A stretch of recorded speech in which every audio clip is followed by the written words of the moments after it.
সাত সন্ধ্যে স্বর্গবতী সন্ধ্যে নাও মা সরস্বতী, জ্যাত আছে দেবগণ সন্ধ্যে নাও মা নারায়ণ। তা নারায়ণ তো ভগবান, শ্রীকৃষ্ণ ভগবান নৃসিংহ। তা কালী মা, দুর্গা, লক্ষ্মী এরা তো মায়ের রূপ ধারণ করে। কৃষ্ণ ভগবানের মধ্যেও মা কালীকে দর্শন পাওয়া যায়, রাধাকেও দেখতে পাওয়া যায়। তেমনি মায়েরাও তো লক্ষ্মীশ্রী হতে পারে। তাই বন্ধুরা আমি পটলটা ভাজা করছি। দেখো পটলটা ভাজা করছি, তোমরাও এইভাবে ভাজা করবে।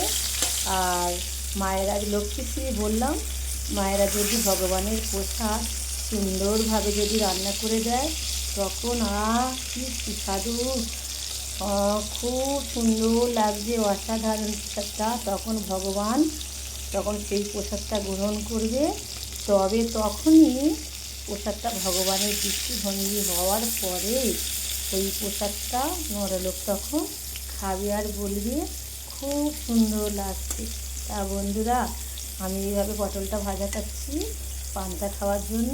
তোমরাও এইভাবে পটল ভাজা করবে, দেখবে তোমাদেরও খুব ভালো লাগবে। টাটা, রাখছি, ধন্যবাদ সবাইকে।